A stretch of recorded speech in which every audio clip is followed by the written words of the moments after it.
You're watching The American on ESPN Plus. From Memphis, Tennessee, the Oklahoma Sooners face the Memphis Tigers in a midweek matchup at the Tiger Softball Complex on the campus of the University of Memphis. Hello, happy to have you with us for some Wednesday night softball. I'm Jeff Brywood alongside my broadcast partner Tyler Springs. Tyler, tonight presents an obvious challenge to the hometown Tigers, but a tremendous opportunity. Well, it's not often you get to have an 8-time national champion in your building, Jeff, but because they're in the SEC and they occasionally go through Oxford, Mississippi, Memphis got them to make a pit stop. Obviously, the pedigree for Patty Gasso's side well known, but specifically, you take a look at who they have on this roster. Incredible young talent performing at a high level. You start in center field where Kai Minor, the #1 recruit from last year's recruiting class, is leading all freshmen in Division I, hitting .525. She can absolutely fly. She can make it to third base on a bloop to left field. I have seen it. But also, a freshman is Kendall Wells. She's behind the plate most of the time. Tonight, she's going to be in the DP role. She has hit balls already this season out of Love's field, both to the left center field gap and the right field gap. And I don't mean beyond the wall. I mean out of the stadium. That is so hard to do, and they're on a record-setting home run pace. This entire team with 117 home runs this year. That's more than Memphis has hit since the pandemic. So if the Tigers have any prayer of keeping up with Oklahoma this evening, they've got to get a good game out of Ariel Davis. She is everything for them. She's their best hitter and their only one with an OPS north of 1,000. By the way, all the Oklahoma regulars are north of 1,000 in that category, but she'll play the hot corner too, and I would expect her against a lineup laden with lefties for the Sooners to see a lot of work over there. Memphis has got to be sharp defensively, something they've had a lot of trouble doing this year, but Davis can help that cause. The wind is blowing in, so that might help the Tigers in terms of keeping the ball in the yard. 12 miles an hour coming in from center field. It might get a little more rough after this, Jeff, but we'll have to see how it goes through the rest of the night. First pitch and starting lineups coming up around the corner between Memphis and Oklahoma on ESPN+.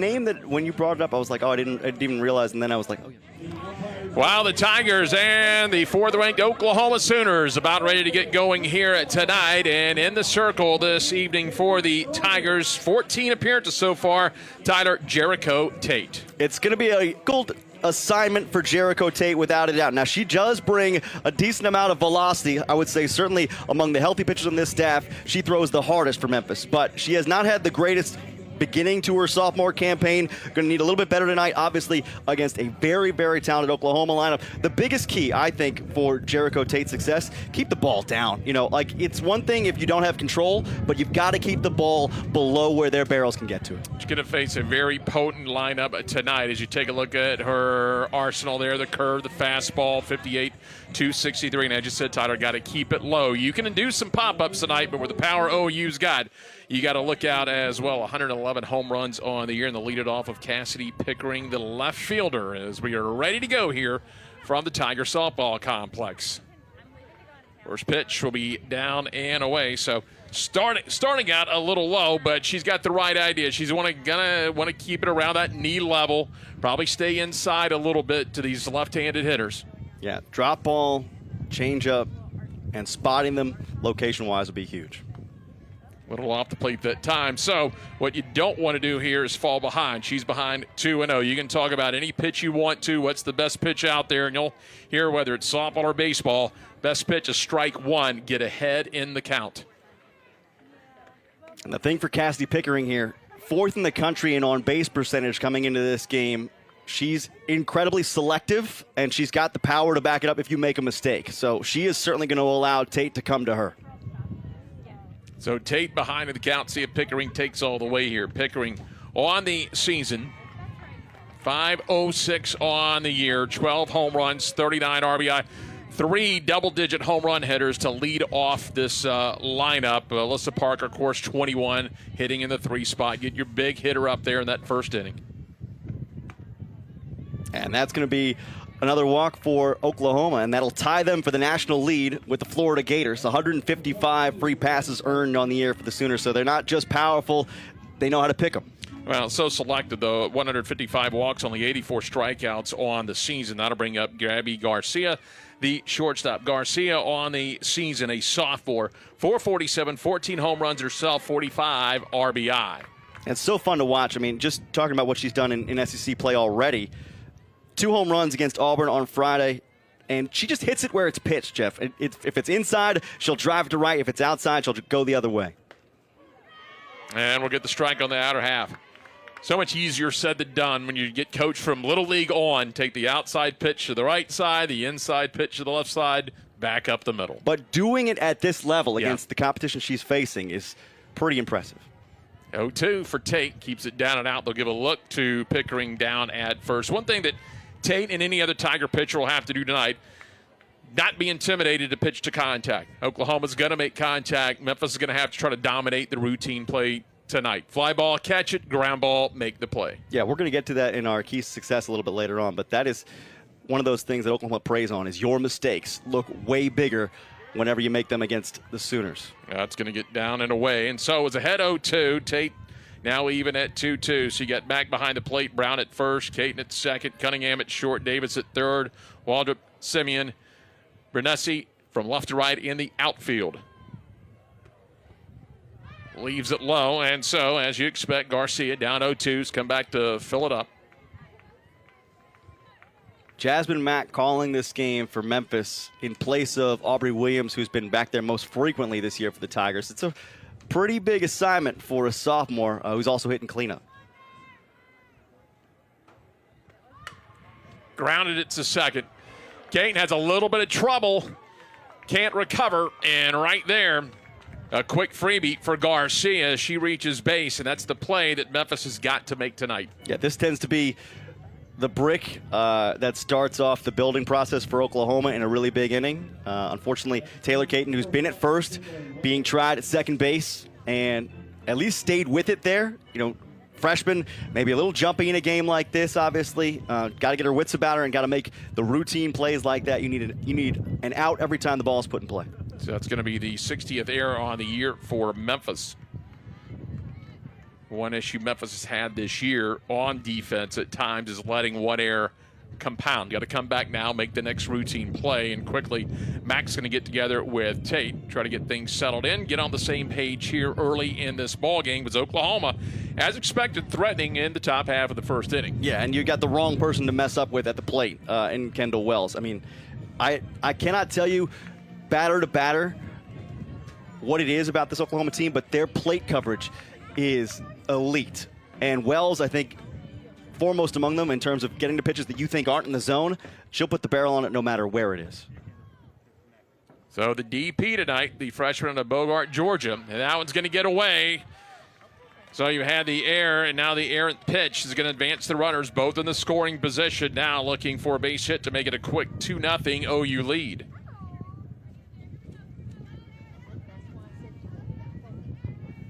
Good job by Mac keeping it in front.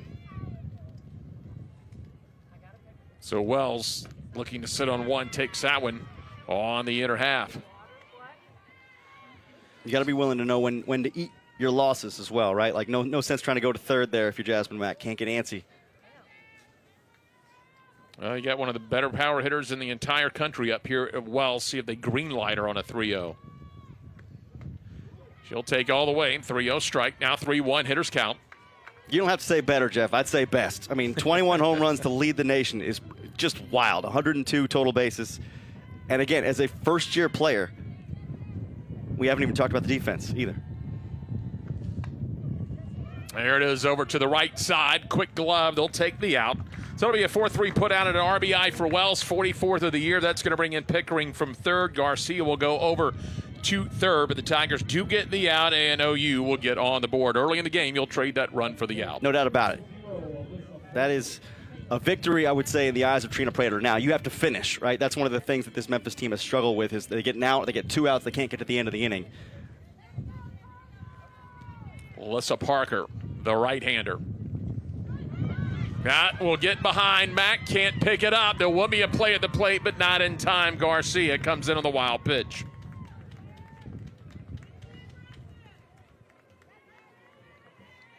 So unfortunate that time for Memphis. That's going to be an error and a couple of wild pitches in the inning. That's one thing you'll notice about these Oklahoma runners as well is they're not afraid to take multiple bases or a base that you might not think that they're necessarily in position for. They are. They test every limit. That one's going to be low. That'll make it 2-0. Parker, 378, 9 homers, 24 driven in, 19 walks, only 7 strikeouts. I think what's more impressive than the 155 walks now, 84 strikeouts. That's been in the first 30 games. Yeah, I mean, they're a hard team to retire regardless, but the way they hit and just the level of talent they bring from a first-year set of players, right? Parker is a freshman, like we mentioned, alongside Wells, alongside Kai Minor. Those three have been truly cornerstones in this lineup and hard to replace, especially Parker, who is so defensively versatile for Patty Gasso. She said she can play quite literally any place on the diamond. And for that to be what you say about the player who was ranked the #1 pitcher in last year's class is pretty crazy. But you know, this is kind of the player that Patty Gasso deals with now. She said, "Look, I've been doing this a long time, and the kids are now more physically ready to compete at the college level." Like her track record speaks for itself for anybody who's even turned half of an eye to college softball over the last decade. Obviously, last year's results just slightly below what the Crimson and Cream fan base wants, with 4 consecutive national titles, 2021 through 2024. But she is, I think, liking the way that this team is developing despite their youth, and the small youthful mistakes that she's seen in the early season, even with the 28-2 record. So they've been in some unfamiliar territory this year, even at 28-2. That's when you've got that elite style program, and coaches and teachers by nature still talk about teams learning to play in front of the big crowds on the road in the SEC. We were behind at Auburn. They were not used to having to come back from 3 down early in the ball game, but they're finding ways to do it. That'll be just off the plate that time to Parker. And in an odd way, it might be good that we've seen so few Oklahoma bats leave the shoulder so far here in the top of the first. But it's a long game to go. 2 runs in already, and there's going to be the second walk of the opening inning. That one goes high to Parker, and so the freebie's starting to compound already. You talk about a couple of walks in air and 2 wild pitches right now. And again, as I said earlier, Tate's going to have to pitch to contact. Yeah, this is the opposite of that right now. Can't be afraid of the barrels, but obviously elevating the ball also dangerous, even with a tailwind coming from center field for Jericho Tate in the circle. A little bit off speed on the outside to Kai Minor, the freshman out of Irvine, California.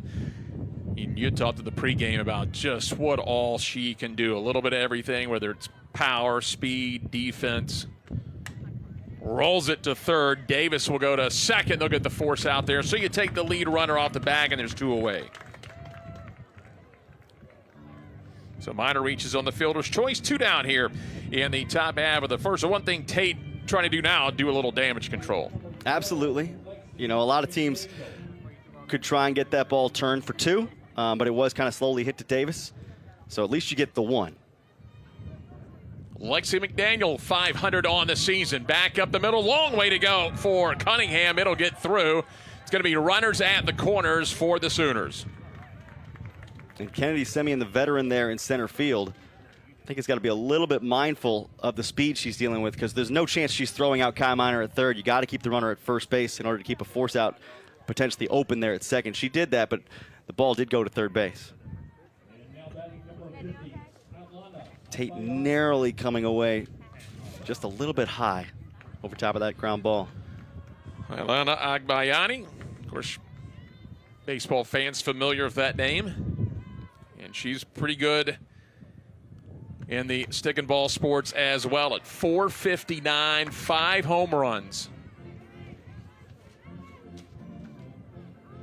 As runners at the corners here with 2 down. Tate trying to get out of this first inning.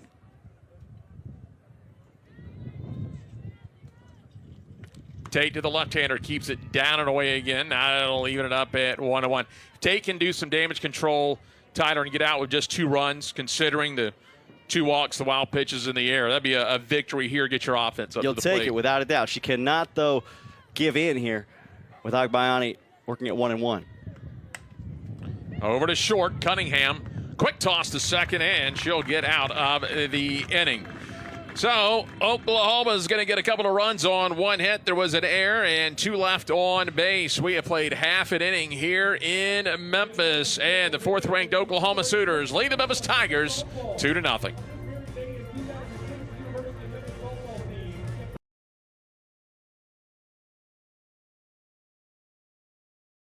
2-0 Oklahoma leading as we move to the bottom half of the first inning. And in the circle tonight for the Sooners, Sydney Berzon, and she has been outstanding, just a 3.12 earned run average. Yeah, people might look at where Sydney Berzon has come from and say, look, she's not pitching like she did last year at LSU when she started the year incredibly hot, 13-0 on her way to first team, or I should say second team All-SEC honors, but she is beginning to fit a little bit better in bits and pieces. She's going to keep the ball down. That's where she likes to work. Does a great job changing speeds on you. Will spot it to both edges of the plate, but certainly somebody that Memphis, I would say, has to reckon with in terms of just getting pure bat to ball. Ariel Davis has got to set the tone for that lineup in doing so. There's a look at the Memphis lineup. Ariel Davis will start things off. Mack will be the cleanup hitter, and this is the start of a 4-game homestand. You'll have the call of the ECU series, looking for that first conference win this weekend. 3rd time these 2 teams have met 2 prior times. OU with the 2-0 series lead over Memphis. It was back-to-back games in Norman in March of 2008. That would have been the early years of Tiger softball. Very much so. Would you like to guess what the aggregate score total was over those 2 games? I was told, so I won't ruin the trivia question. All right. 27-0 over 2 games. Here is the offering. Chopped high, but foul off to the right side. Already, Memphis has improved upon those games in this way, Jeff. Oklahoma scored 6 times in the first inning in each of those contests. They didn't do that tonight. So a little progression there. Davis this year, 377, 5 homers, 14 driven in on the year. Really happy for her. I mean, as somebody who's been through a lot of injury stuff over the last couple of years, to get healthy and to start off swinging the bat the way she has, it's been awesome. And you just wish that her teammates can give her a little bit better support around her. 2-2 now to Davis. Nice job to work the count, and we'll pull that one foul. So got a good piece of it. A little bit out in front, took something off of that one. But Davis having a nice first at-bat here, working the count at 2-2 and getting the foul ball. Berzon last working in the midweek against Tulsa last week. But she can go up to 69 miles an hour with that fastball. And the right-hander will leave it just off the plate. So Davis heads like what she sees up there now at the full count at 3-2, doing what you want your leadoff hitter to do, see some pitches. They'll play her straight away in the outfield and the infield. Here's the offering to Davis. Over to the right side. Agbayani quickly to first, and there's 1 down. That's the kind of soft contact you're used to seeing Sydney Berzon induce, just off the nub of the bat there. And an easy play for Agbayani. And this is, by the way, one of the best middle infields in college softball. Watched some of their best work over the course of the season. They had a 4 double play game against Abilene Christian a few weeks ago. Agbayani really smooth over there, and a quick one-hopper to Parker. Over to first in time, so 2 up, 2 down after a really nice plate appearance by Davis to work the count. Verdassi on the first pitch will ground out to third. Alyssa Parker not scared to play, I think, any distance from home plate. Just an incredible athlete. Basketball champion in high school and state tournament MVP as well. Faith Brown takes off, speed pitch on the outer half for a called strike. The sophomore out of Hermitage, Tennessee. So the left-hander. Trying to work a few pitches here, a little bit like Davis did. Slaps that one foul over to the Tiger dugout. So quickly down to the count, 0-2. But Berzon wants to do with her. Waste a pitch or two or come right at her. Right-hander against the left-hander here. Nobody on, 2 down at a 2-0 OU lead, bottom half of the first. Got up under that one, right side of the infield. Agbayani's got the call, and that will end the inning. The Tigers go quietly here in the bottom half of the first. No runs, no hits, no errors, and nobody left on base. One full inning down here in Memphis, and the Sooners on top of the Tigers by 2.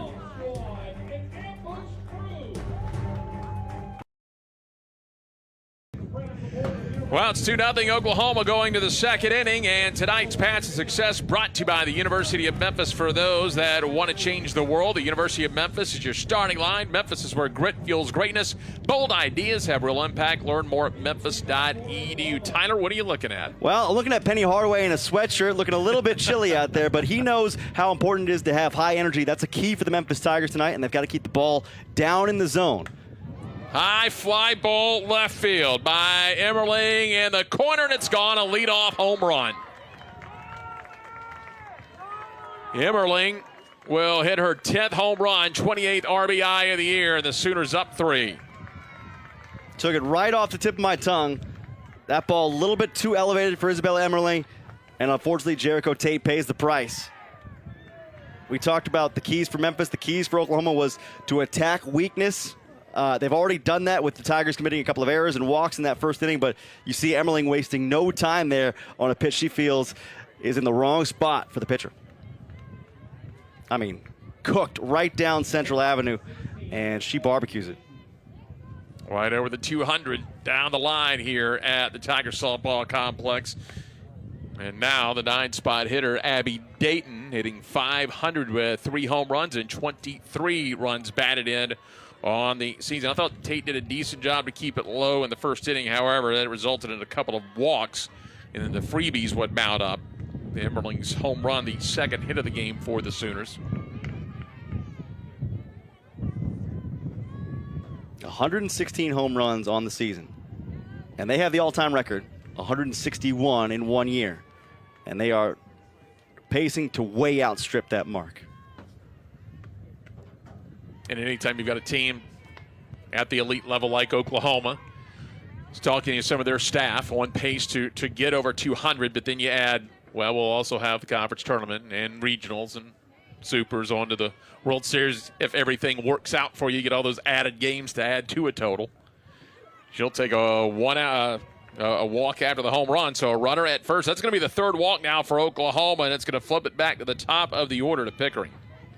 And for an Oklahoma pitching staff, that might be of concern. For this Tiger pitching staff, unfortunately, it's kind of run-of-the-mill. That is one of the things they've had to deal with this year, is just not being very, very sharp, very, very fine, missing the zone at times. You know, coming into this contest, the tune of 116 walks compared to 77 strikeouts. So they've been upside down too often. They are tonight, but they're trying to manage that. Pickering .506 with the 12 home runs on the year for the junior at Humboldt, Texas, an All-American, All-Conference, part of that national title team back in 2024. .392 a year ago with 14 doubles and 18 homers. It's hard for me to say this for the team that has the home run number they have, Jeff, but her power is the sneakiest, I think, of anybody on the team. I mean, she can just poke it, and it'll go out to left field at Love's Field sometimes. Leaves it down, runner goes, throw down to second.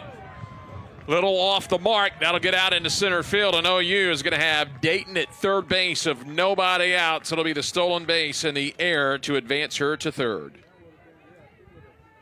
It's a tough break. It was a decent throw for Jasmine Mack. It was tailing a little bit too far to the first base side for Cunningham to come over and glove it cleanly. If she can just line that up a little more. She had, you know, good speed on it. I think it was going to get there on time for there to be a play. Had that been able to stick in the web, may have been able to come across and get the tag in one motion. But for Memphis, sails out into shallow center field, and now Pickering at the least a fly ball or a ground ball to move a fielder laterally. Of course, OU's not thinking about station-to-station ball at this point. She'll grab the walk, and so that's back-to-back walks after the leadoff home run by Emmerling. Second time Pickering's walked in this ball game. Yeah, and this is the problem, is that it makes you, as a pitcher, more vulnerable to even one pitch barely missed, right? So Aaron Arevalo is, I think, picking a good moment to go in and check in with Jericho Tate. Well, Tate so far, one inning, a couple of hits, but it's the 4 walks, and it's not all on her. 4 walks. There was an error in the first inning, couple of wild pitches. And again, it's just a fine line. you're gonna have to throw strikes, but you're also facing most potent offense in the country, arguably. I mean, think of the home run numbers as you just talked about, and a team that hits 453 coming into the ball game. Right, and these are college athletes. They're well trained, and Trina Prater has played in so many softball games, and playing for LSU obviously knows what high level caliber softball looks like.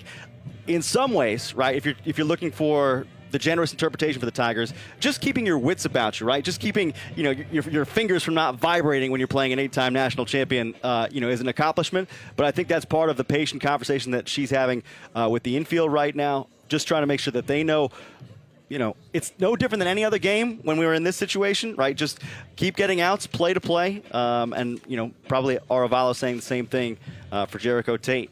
You can't let the moment be bigger than it is, but you try and manage that while also encouraging them to have a little bit of fun, because you only get to do this once. Right, and Trina Prater's done a nice job. Second year here at Memphis. The record might not show it at 7-19, but came in a year ago. 19 wins. That's the most in several years for the Memphis program. Beefed up the schedule this year. They have played a couple of top 25 teams. They played a Mississippi State, a Kentucky, and LSU a pair of times. Have Oklahoma here in Memphis on the way to Ole Miss. Has beefed up the schedule. As you talked about, Hall of Famer down at LSU. She's played at the Team USA national level. She knows what it looks like, and she knows the process as far as building a program. And to put her team on a stage and get a game like Oklahoma is big for growing this program. It's probably that year two where, there's going to be some close losses, some unfortunate losses. You try to turn that corner in year three, but so many growing opportunities for Trina Prater's Tigers this year. Yeah, and growing the fan base as well. It's sold out tonight. That'll be a strike on the outer half to Garcia. Chance here for, as you mentioned, the softball program at the university to show off this program here in Trina Prater's second season. Brought in the auxiliary bleachers in the outfield here for Oklahoma, and I believe they'll stay, so you get a chance to hang out in the bleachers a little bit more this season if you come out and watch Tiger softball. Garcia reached on the air in the first inning and would later score on the wild pitch. There you go, out there in the outfield. Who doesn't like hanging out in the bleachers? I mean, this would be the game to be on the home run porches, right? Oh, absolutely. That one's going to be just outside to Garcia. 442 of 14 home runs with the sophomore at Chandler, Arizona. Third-team All-American on the all-defensive team in the Southeastern Conference. Tate leaves it outside. Got her to go after the pitch and foul it off to the left side. It's a full count now. 4 errors last season as a freshman shortstop in the SEC in 177 chances is ridiculous. And you're getting some tough balls in that league. You're not getting like slow rollers. You're getting some lasers hit. That's going to be down and out. Bases are going to be loaded. Nobody out. So a home run and 3 consecutive walks now.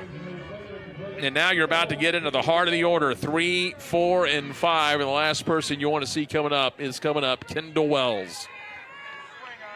Got the ground out RBI an inning ago. Wells a chance to blow it open early in this ball game. The OU record for freshmen's 30, and that one's going to be a wild pitch. Kicks out to the left side, and Oklahoma will bring in Dayton from third, and it'll be a 4-0 Sooner lead.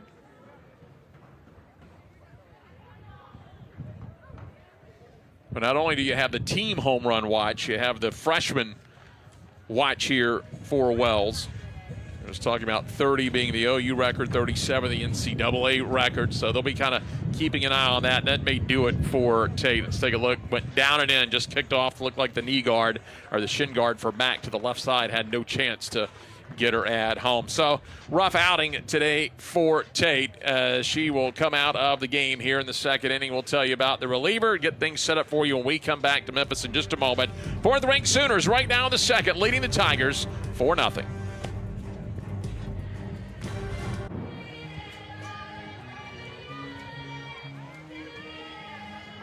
4-0 Oklahoma, and Memphis makes their first move of the night. They're going to bring Caton in from second. She'll be in the circle. Looks like Clevitt will go out to second base. That is indeed the switch that will be made. So now here comes the freshman out of Flowood, Mississippi, part of Canada's under-18 team. She's pitched in some big games in her time, but now here on the collegiate level, coming out to throw against OU.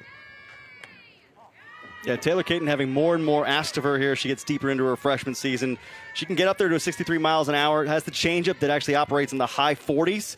Can hit every zone. Has a curveball that she can pull the string on in any count, but still learning as a freshman. I like the move. You got to like the move from Trina Prater. Again, as she builds the program, go ahead and throw a youngster, a freshman, kind of into the fire. Let's see what you can do here. Can you help us do some damage control, get out of this inning? How are you going to inherit a situation here against one of the highest level programs in the country is back? Right, and you can only tolerate so much wildness from Jericho Tate, right? Like right. There's something to be said for keeping yourself in the game, but also at a certain point, you're upholding the standard, right? Because if you allow X amount of walks and just allow that to be elastic against a team like Oklahoma, then you're kind of ruining the standard that you've set. But I do think there's a chance that we see Jericho Tate later this weekend against East Carolina. This was just the opportunity she had tonight, but I think Mac at some point might have gotten smashed into by a bat or maybe a ball. But she is trying to plug up the red waterworks there, so to speak. Step up a little nosebleed for that sophomore out of North Carolina, who is behind the plate tonight here and has had to do a little work on the balls that were kept low early in this ball game. But right now, Oklahoma second and third, nobody out. Started out literally with a bang to start the inning as Emmerly hit the leadoff home run down the left field line. 3 consecutive walks would chase Jasmine Tate. And again, the book's not closed, even though she is done. Right now, the line on Jericho Tate, 1 inning, 2 hits, 4 runs, 3 earned, 5 walks. So look at that home run. Not a tape measure shot like Oklahoma is used to, but that's, I think, in part for the 13-mile-an-hour wind that's blowing in from center field tonight. But Emmerling, like her teammates, capable of that, even though she's not the starting catcher for this team, can come in and deliver just exactly the way you'd expect with 10 home runs on the season. And somebody who's also, like you'd imagine, a player on a team like this, willing to do anything, right? Like says, hey, I'll do whatever I need, Coach Gasso, in order to be, a successful and productive member of this outfit. So Wells will take that one. So Wells, again, 404, 21 home runs. Their runners on, Pickering at third, Garcia at second. If they are to score, they would be charged to Jericho Tate. First one that the new pitcher, Taylor Caton, will be responsible for is Wells, who just got the freebie down to first base. That brings up Parker. Clean up hitter in the order, and will take the strike. Right now, Dane just got to pound the strike zone.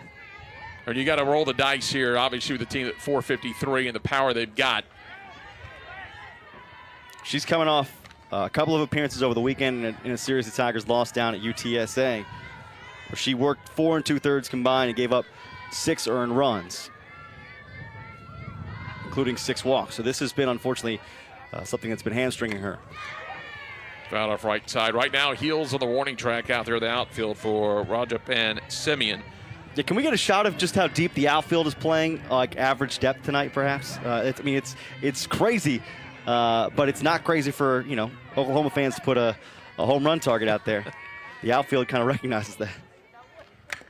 Little check swing there. The ball finds the bat, fouls it off just to the right side. 1 and 2. Parker, the freshman out of Pecola, Oklahoma, on the freshman watch list, was the Gatorade Oklahoma Player of the Year in 2024 and the 2A11 District Player of the Year. Got her down and in. That'll be the first strikeout for Tiger pitchers. A nice little sequence time by Kate to come way down and in, and worked it low and try to get her to go fishing after one on the ankles. That's pretty impressive for Taylor Caton to come in and try and attack an order like this and get the strikeout on Parker. Fellow freshman, if you will. But there are levels to this, and that's a pretty good drop ball. Here's Miner. Leaves it down as Mack will make the stop. And again, failed to mention, I did, that, not only are you throwing a freshman in the fire, oh, by the way, we're going to put you in against the heart of the order. That's right. Not that there's an easy part of this order, honestly. Pops it up left side. We're up into foul territory. That's going to get out of play into the bullpen down the left field line.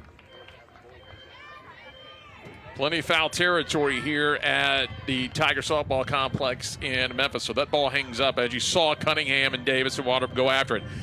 Got to take advantage of that foul territory. If there's a play to be made, have to go for it tonight. Yeah, it's the kind of thing that you've got to do at home when you know what the layout of the field looks like. It's this thing that Oklahoma does so well at Love's Field. Minor reaches out again and fouls it over the Tiger dugout along the third base line. 10 bases loaded, just one away here in the top half of the second. Minor, the 7th Sooner to come to the plate in the inning. Caton downstairs. A solid pitch on 1-2. See if she may go after something down in the zone or below the zone. Did not. Gonna have to come to her now. No more pitches to waste at 2-2. Got her. Nice job by Caton. Back-to-back strikeouts, and there's 2 down. Well, all right. We talked about how important it was to keep the ball low, and she's certainly trying to keep it beneath the barrels of Parker and Minor. Strikeouts 1 and 2. Gonna ran out on her as well. Back to a right-hander, McDaniel. Now framed up by Mack, not going to get the call on a quick 1-0 count. Caton's been equal to the task, came in, walked Wells, gets back-to-back strikeouts now and out away from getting out of the inning. Leaves that one a little low as well. Again, now with Caton, with Tate out, if Caton inherits the trouble but gets out of the jam, you've done some damage control for 2 innings in a row, and you're sitting here against the 4th-ranked team in the country despite a rash of free bases given up. Here's a fly ball to the right side at the track, reaching up. Renessi takes it away, and Caton, nice job to come in for Memphis and get out of what could have been a really big inning for Oklahoma. They'll come away with 2 more runs, though. They did it on a hit, 1 error. They'll leave the bases loaded as she gave it a ride to the warning track, but it'll be a long fly out. 4-0 OU going to the bottom of the second.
Well, Tigers get out of a jam in the top half of the inning, so it stays 4-0 Oklahoma going to the bottom of the second. It'll be 4, 5, and 6. Mack, Taylor, and Simeon due up. In the first inning, Ariel Davis did a nice job, even though she grounded out, worked a full count, got a couple of foul balls, saw a few pitches in there, did what she needed to do. There's a 1 pitch out, and then Brown worked the count a little bit. See what the Tigers are able to do here in the second inning. But they've given themselves a little momentum to get out of what, again, could have been just a huge inning for Oklahoma. Without a doubt, Taylor Caton comes down and shuts down 3 of the most talented freshmen in the country. That's heavy lifting, to be fair. Swinging a miss and quickly back down 0-2 in the count. Mack 3-0-2 on the year with a home run and 9 driven in. And the offering got up under that one, skies it into foul territory down the left field line, and that one going to get into the bullpen. Parker gave it a nice run from third base. Garcia over there from short as well.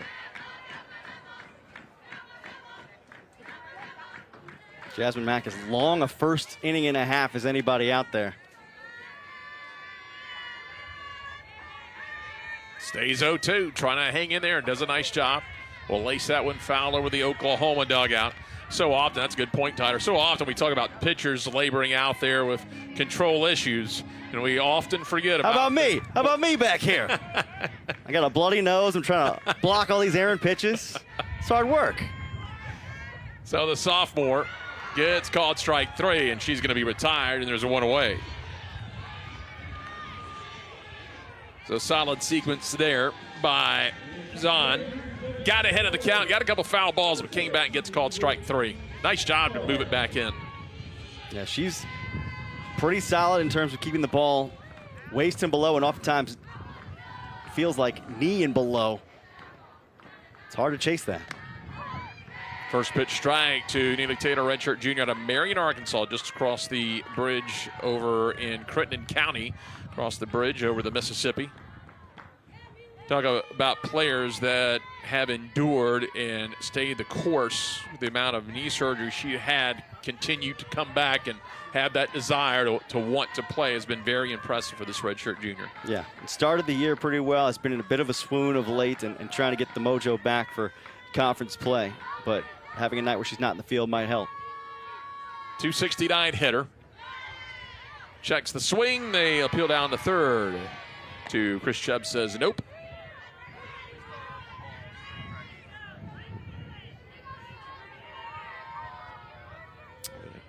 Barrel was a little out there, but did not break the wrist. Works ahead of the count. Goes after one, tailing out of the zone.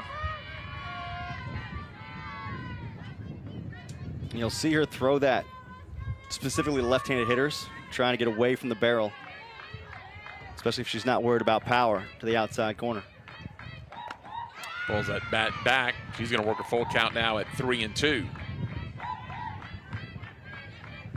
On the season, 6 walks, 11 strikeouts.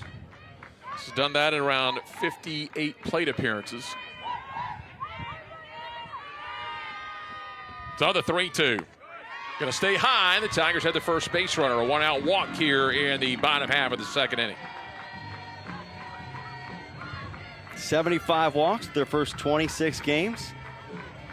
Anything you can do when you're a team that's averaging only 4.3 runs per game, which is pedestrian by comparison to Oklahoma, right. Certainly. But a team trying to battle and scrape their way to a couple of runs, good to get Taylor aboard. Now's the challenge, not just for Memphis, but for every team in the entire nation when they face Oklahoma. When we talked to Coach Gasso yesterday, you had brought it up, and I'll let you talk about the conversation. What does OU do that's so impressive to only allow 5 stolen base attempts, not just the 2 stolen bases against this year? I would say trust is the nominal word there. Oftentimes when it's Kendall Wells behind the plate, she's got such an arm that people just see it and it's like a speed limit sign. You immediately slow down. But to her credit, Isabella Emmerling is also trusted back there. She's the one handling it tonight. Well, you can locate well. You know where the pitch is going. You know what the hitter's probably going to try and do with it.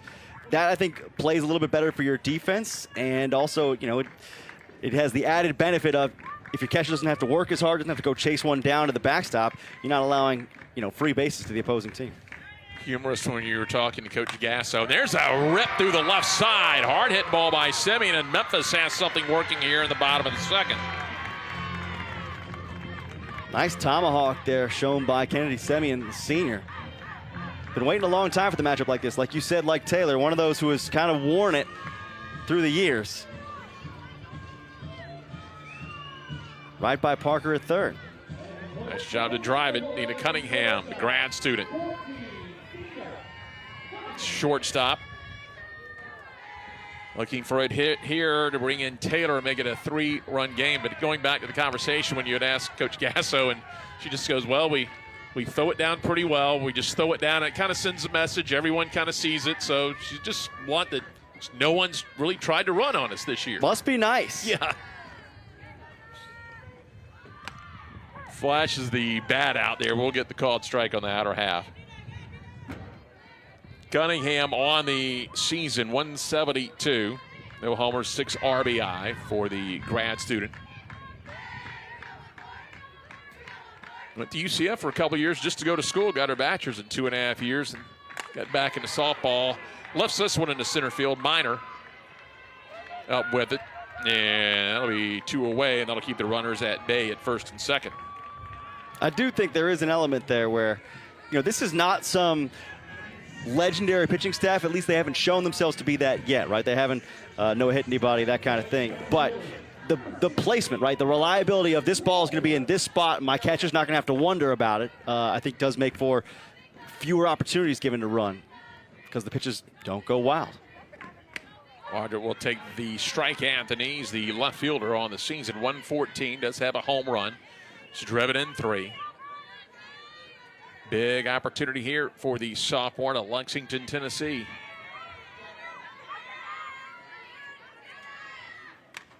Fouled back. Of course, you're going to hear any competitor, if you talk to Trina Prater, every game you play, you're trying to win the game, but anything you can do positive tonight in this Oklahoma game against a 4th-ranked team in the country. Obviously, the team has struggled out of the gates in the conference. Getting any kind of momentum on the start of this 4-game home series before they play this weekend at home would be big.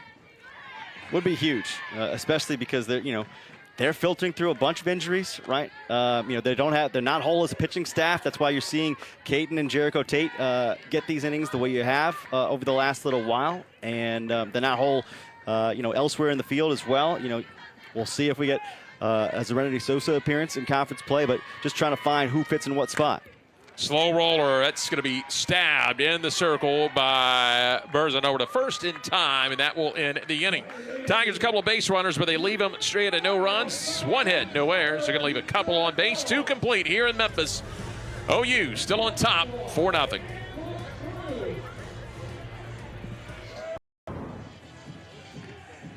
Tigers trail at 4-0. Tyler made the switch in the circle and inning it go, and a really nice job. Yeah, surprising job done by Taylor Caton, freshman out of Mississippi, able to compete with 3 of the best freshmen in the country in Alyssa Parker, Kai Miner, and then Lexi McDaniel, and getting them down on strikes and McDaniel on a fly out to right field to close that frame and limit what could have been a much more devastating inning for Memphis. Impressive stuff, and I know that Caton's obviously a talented player in her own right, but this is a pretty big stage to step into, even for somebody who's had, national team experience with Team Canada at the U18 level. So to do it here under the lights and to do it in relief as well, and maybe you're expecting to come in at some point, but you never know when. Pleasant to see her stepping up in that way. It's going to be something you desperately need going forward to American Conference play. So Caton will look into the lefty. Here is the first offering. They're going to bunt third base side. Davis in. Down to first in time on a bang-bang play. Wow, I really thought in that instance, Agbayani had the throw beat, and I'm not sure if we're going to get a review on that, but I think Patty Gasso has seen her players beat a few of those down the line. They take pride in the infield hits that they can actually beat out. Agbayani being one of them that's speediest, so I wouldn't doubt that they're going to take a second look at this. But it's a good message for the Tigers. They can't get comfortable just because they've seemingly played, Oklahoma to within still in arm's reach for the time being. So we're going to get a little video review from David Irwin and company. I think Coach Gasso's got a good argument after we saw that angle at least. Nice effort over there at third by Davis. And the crew's got another angle in addition 2 hours, but I don't think. You tell me if my eyesight's not 20/20, Jeffrey. That I can either see an optometrist or I think Agbayani's safe. I think obviously the timing, she would be there. Maybe the question is if they're looking at another angle. I'm sure she did step on the safety base and not the white base. That'd be the only other thing I would look at. But the timing, as you said, Tyler, pretty clear by that one that she made it down there in time. Yes, judging by only what we've been made available.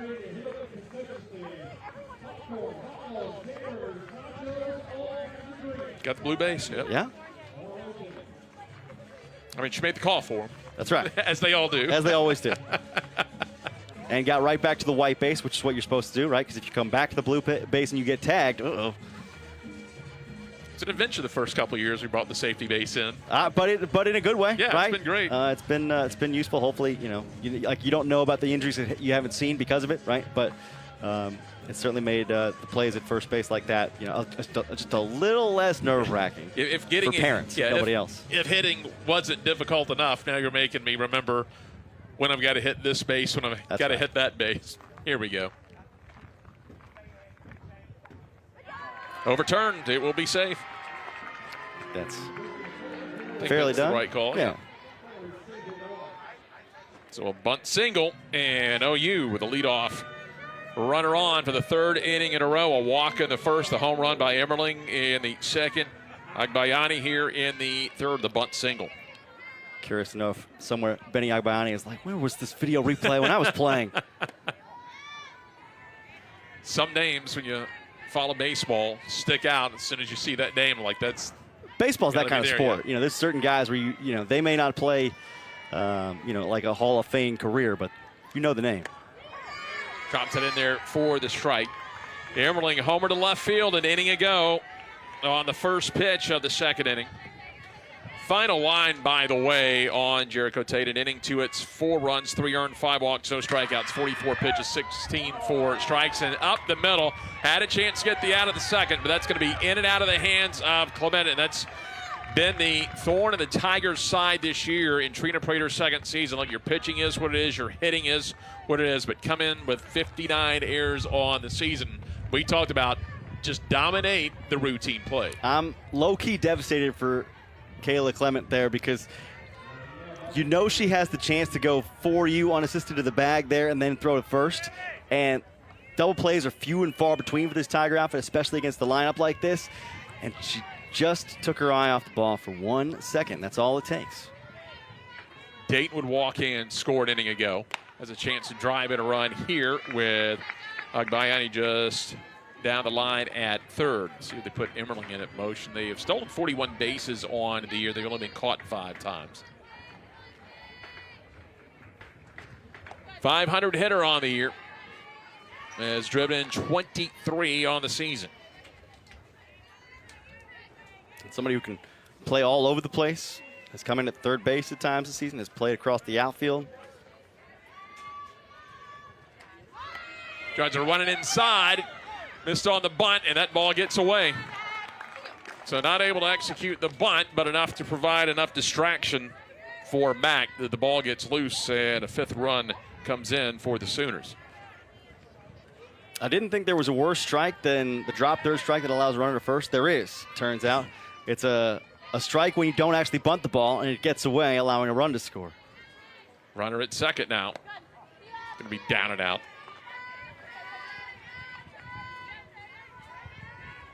Well, again, the Tigers going to have to do some damage control. They've gotten out of some pretty hefty jams. Oklahoma's lost 5-1 in the first 2 innings. Bring it a little bit closer, but still drops off low. Throw behind. Not in time. Nice dig by Clement. One thing you want to do is not try to do, I think you had talked about it earlier, don't try to do too much. Play within yourself. The throw behind, not a bad idea unless it gets loose in the center field. You got to be careful to make sure that your infielders are on their toes for that. Leaves it down and away. Well, she stayed away from Dayton. That sequence down and away almost every pitch. That's the second walk for Dayton. I think down is certainly the recipe here. Away, a lot of these barrels can get there, but it worked in that case. But you're right. Jasmine Mack has got to be careful. We saw her a few batters ago when there was a wild pitch, throw the ball right into a batter's back because she wasn't looking where the throw was going. Off-speed pitch on the outside. Pickering, the junior. A year ago, 392. Scored 58 runs, 67 hits, 18 home runs. Led the team in slugging percentage. Are going to come out and talk to Caton here a little bit out of Atascocita High School, ranked number 4 prospect in the class of 2022 by X-Trading Softball, and the number 16 recruit by Softball America. That's, if I'm not mistaken, now I'm going to lose the name. Former Memphis Tiger Patrick Taylor, the running back, I think, at Atascocita High School, I believe. Once of the Green Bay Packers as well. They do a pretty good job in their athletic program. I guess so. Yeah, I mean, it's Texas, Yeah. How do you figure, right? That's it's interesting that when you recognize a high school Right. name. The number of rosters we've looked at, obviously, you see a few of them come to bear. Well, I mean, you talk about some of those schools where they recruit everywhere You throw out the Woodlands in Texas, every sport, they're going to have somebody. Yeah, long talk in the circle and in the infield. And right now, they're probably doing as much, Tyler, to, settle down the infield. Maybe had a couple of miscues out here. Settle it down. Again, I know it becomes cliche.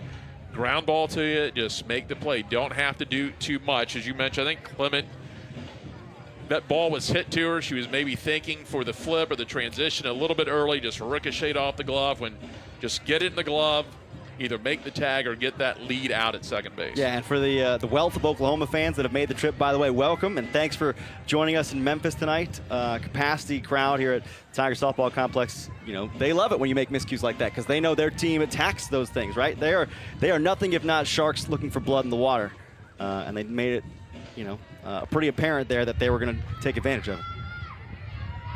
Oh, Pickering now has a 1-0 count. Brings it up and gets the strike. By the way, Pickering, for what it's worth, given the walks already on board, has now reached in 29 consecutive games to begin the season.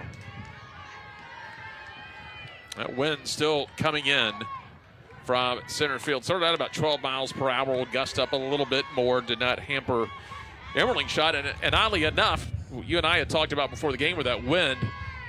And I made the statement I was wrong after her home run because she had a towering home run. Here's a fly ball right into the teeth of that wind. That'll get held up in front of the warning track where Simeon will haul it in, and that'll be the first out of the inning. The runners will stay at first and second. I thought any home runs tonight, we'll just see some line drive home runs maybe, and then all of a sudden Emerling turned on that first pitch, hit it a mile high and out of the ballpark. Yeah, nobody's happier about this weather than Kennedy Simeon, without a doubt.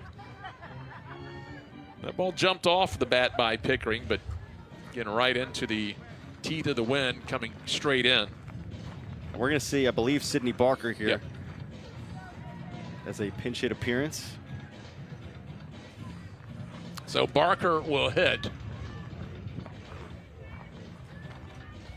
.323 in 29 games, 18 starts on the year, 5 home runs, 14 RBI on the year.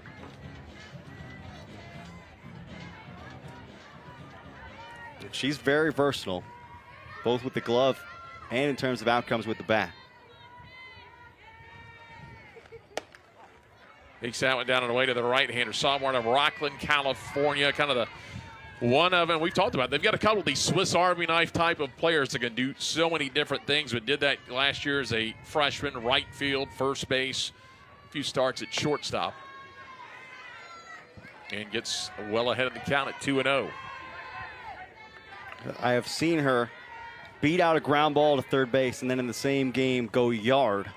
Did that earlier this year against North Texas, a team that Memphis is going to see at some point in American play. Takes the letter high strike that time. 7 walks, 7 strikeouts. She's done that in 71 plate appearances on the season. And when you go 3 for 3 against Nigel Kennedy in the Women's College World Series, nothing else looks remotely as tall. Reaches out down the right field line. That's slicing into foul territory. Long way to go for Nessie. Can't come up with a nice effort out there in right field. Came up with that nice play an inning ago to end the second inning, but just a little bit out of her reach. I do like these new Tiger uniforms that have got that just thinly colored gray Tiger stripes. I think the pattern is pretty neat there. Seen that come into a few of the different sports here. They've gone with that subtle stripe in the back. Not going to knock it. That one got away. Yeah, Bernessi's going to need the tide after that one, but got close. That's all you can ask for. So single error walk and then the fly out. That's been the sequence this inning. Barker hitting here for the first time tonight. Rolls it to second. They'll get the force out at second, over to first. Not in time, but that's good comeback for Clement after the error earlier in the inning and a similar hit ball up the middle looking for the force out. That time able to make the little shovel over to second and get the out. That's what you want to see. Same player, a little more experience. Settled down.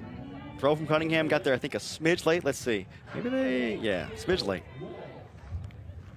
Faith Brown needed to be about 6'7" there. Might have a chance at it.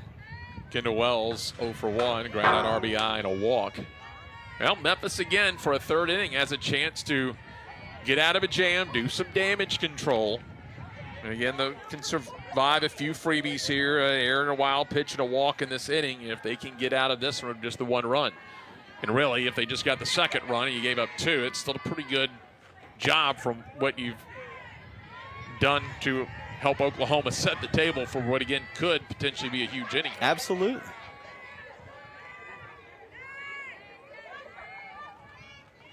Outfield straight away again. Those heels on the warning track for Wells and her 21 home runs. High fly ball to left field. There's no doubt about that one. That's going to clear the bleachers. And a big 2-out, 3-run homer. 22nd on the year for Wells. Light tower power in the most literal sense.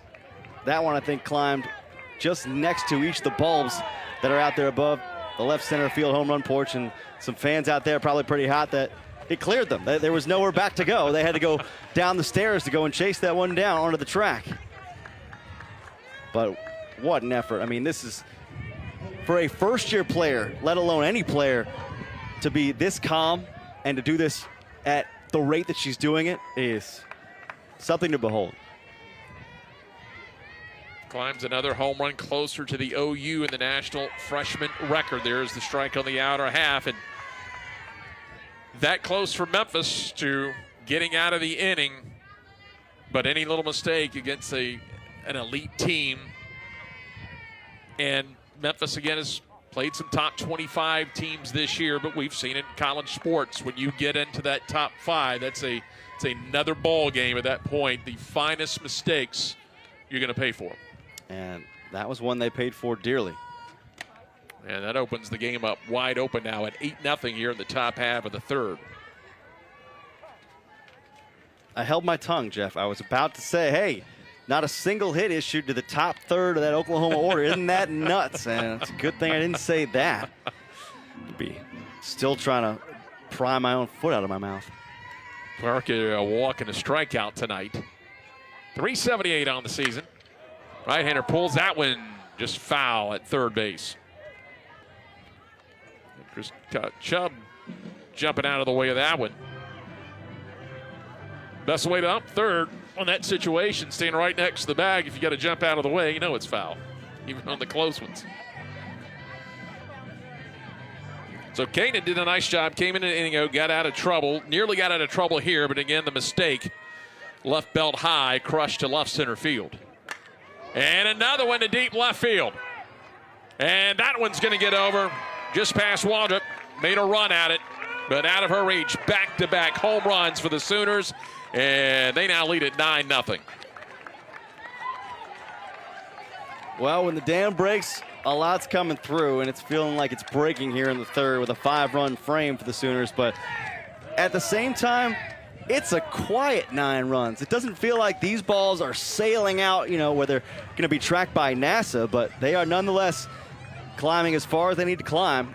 And you can't be surprised when back-to-back Parker and Wells do that, with apologies to Kylie Waldrop.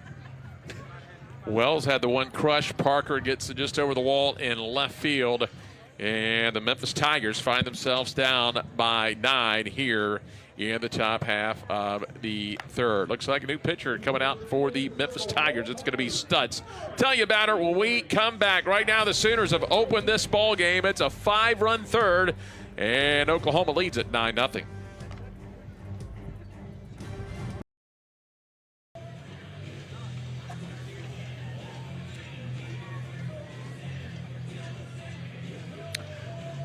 Nothing Oklahoma, and Memphis back into the bullpen with Avery Stutz taking over now here after OU has opened this ball game up with a 5-run third inning. Unfortunate, Jeff. It felt like that Memphis was getting very, very close to getting out of that third inning with very minimal damage done, but they have to turn things over to Stutz because Caton just couldn't finish it off. Avery's going to be low 60s. Again, she's got to change, much like Taylor Caton that works in the high 40s. Will usually go east to west. Can change speeds, does like to climb the ladder a little bit. So we'll see the rise ball at some point, I would imagine. This is somebody that Trina Prater was recruiting when she was at Campbell and has some trust in, especially given the elevated workload for her with a couple of the Memphis arms not quite available here, as they get deeper into conference play. And it's kind of trial by fire for Taylor Caton and Avery Stutz. But Caton, at least in her first couple at bats, we saw that, the batter she faced 1, 2, and 3, she set down in order. But for Stutz, she's got to have kind of the same message ringing in her ears. Is just do the simple things, take what's in front of you, keep the ball low. Well, some freebies set the inning up, but it was the Wells home run, the 3-run homer set up. There's an error in there and a walk in there, and that's when it turns the solo shots into the 3-run shots and back-to-back home runs. Caton, by the way, will go back over to second base, and we'll see pinch hitter up here now for OU, it looks like. So Oklahoma now with a 9-0 advantage over the Memphis Tigers. Malloy stands in.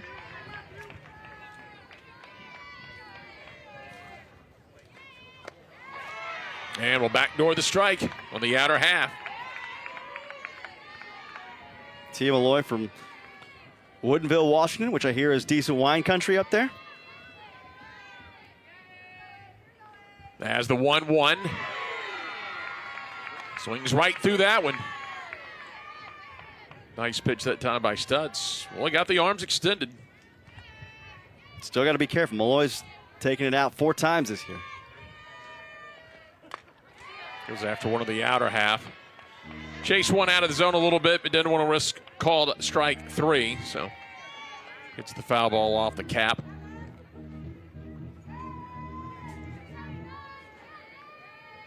Two down, nobody on here in the top half of the third. Fouled straight back. Memphis will have 9, 1 and 2. Caton, Davis, Nessie due up in the bottom half of the inning. I wouldn't be surprised just on the way Patty Gass was handling this, a game like this. I might see in a bat here or there, maybe a pinch running opportunity for Shani Helton at some point. Comes in and gets called strike 3 to get out of the inning. So Stutz comes in and ends the inning. Not before OU gets 5 runs, 3 hits in air, nobody left on base, but Wells and Parker back-to-back home runs will open things up, but Stutz will shut it down to end the inning. 9-0 Oklahoma going to the bottom of the third.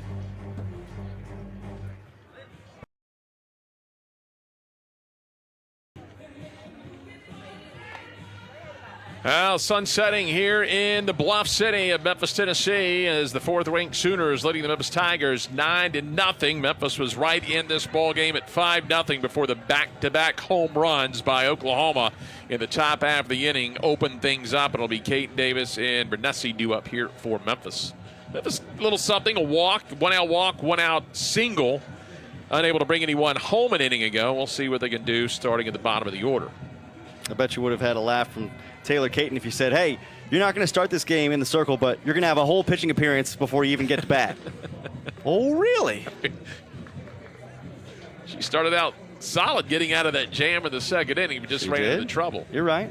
Both freshmen, I think. Yeah. Stutz and Caton have some ABs they can hang their hats on, if not the overall outcomes. But now we're getting both Gassos given the changes to the umpiring crew and Trina Prater countering.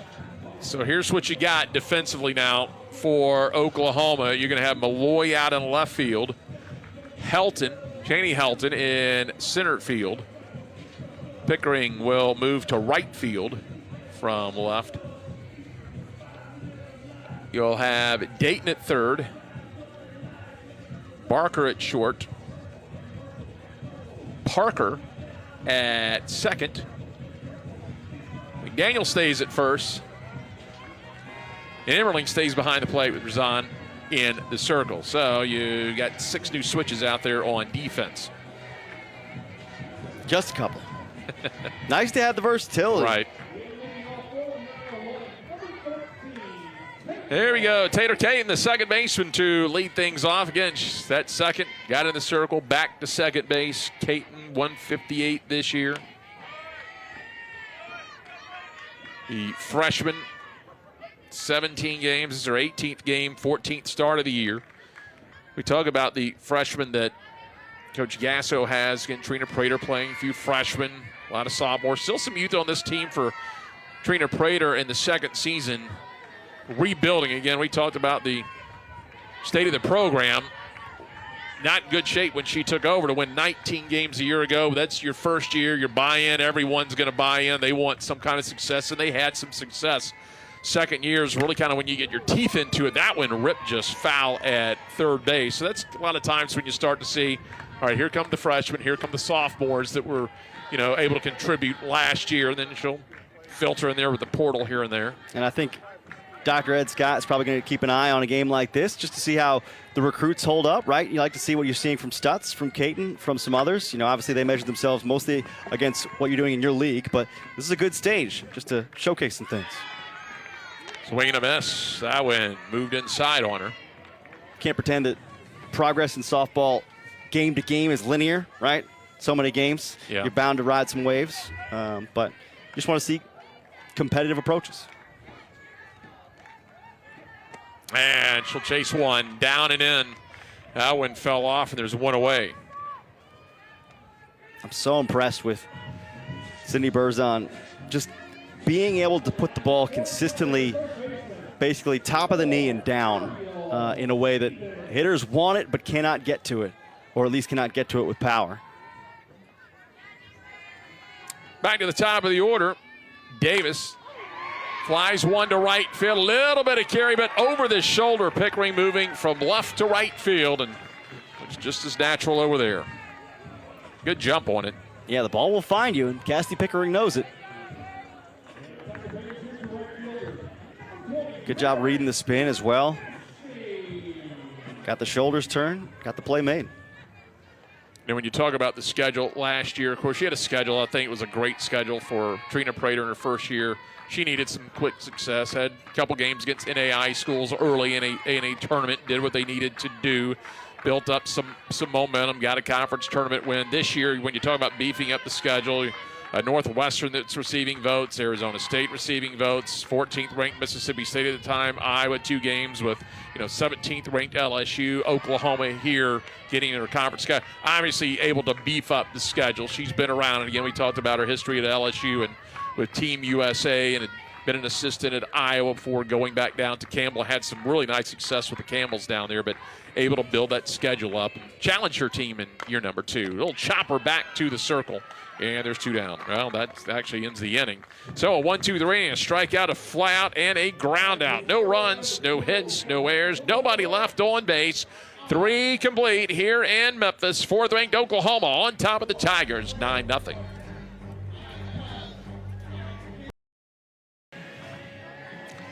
Nine nothing Oklahoma. Tyler, I was talking about what has happened so far as the schedule and what Trina Prater have put together. You'll be calling the homestand this weekend as you take a look at now with half the season left. A lot of it's going to be American Conference games. Yeah, and as a matter of fact, the non-conference slate also, no joke. It's not just Ole Miss, who is, it's off to a tough start in SEC play, but that Jackson State team leads the country in steals with over 80 bases swiped already. I can't believe that number. So here we go to start off the 4th, and that's going to be a ground ball base hit through the left side for McDaniel, and McDaniel is on for a second time. She's 2 for 3, had a first inning single before flying out to end the second inning. So 4 consecutive leadoff batters have reached base for OU. And just by accident, it's Lexi McDaniel who's seen now 3 different arms for Memphis. So great experience for the freshman, obviously. Just getting to see a different look every time up. Having to adjust. Stutz staying in the game after coming in to strike out Malloy an inning ago. The pinch hitter who stayed in the ball game, and now Agbayani, or Helton, excuse me, who's now in the game in center field. 450 hitter, 4 home runs.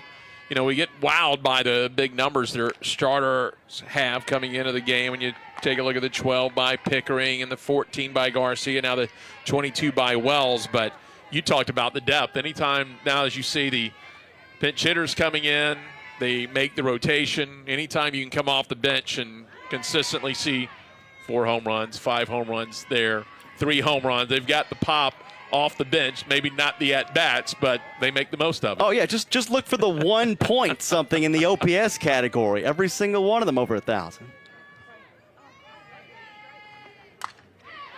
Janie lifts that one foul just to the left side. I do appreciate the pivot that has been made in the last couple of years to putting in the OPS alongside the batting average for most baseball and softball stats at the college level. Skips that one in front of the plate. That time Mack able to make the stop.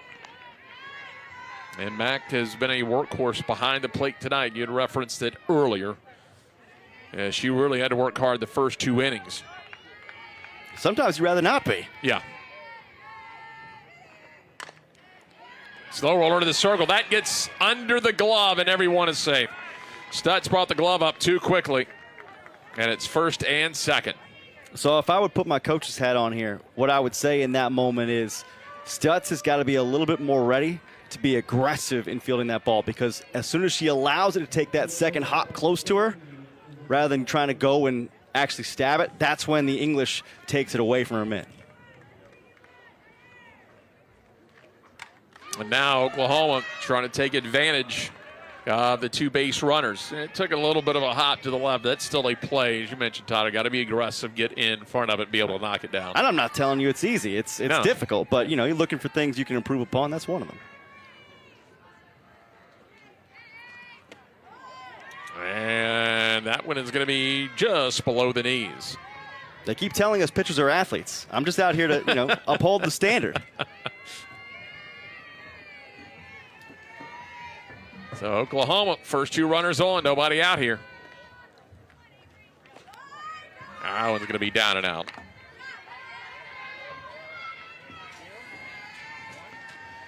Emmerling, who crushed the ball in the second inning on the first pitch out to left field, then reached on an air in the third. And he'll take the outside strike. 446 on the year, the home run in the second, the 10th of the year.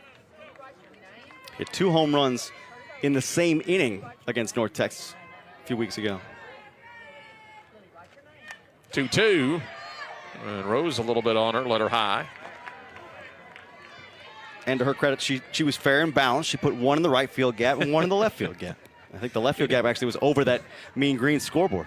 Last thing you want to do is be responsible for getting the different bleacher sections into an argument during a game. Ground ball left side in the hole. That's going to get past Cunningham. Made a nice effort diving at it. It'll be bases loaded for Oklahoma. They'll hold the runner at third. So McDaniel at third, Helton at second, and now Eberling at first.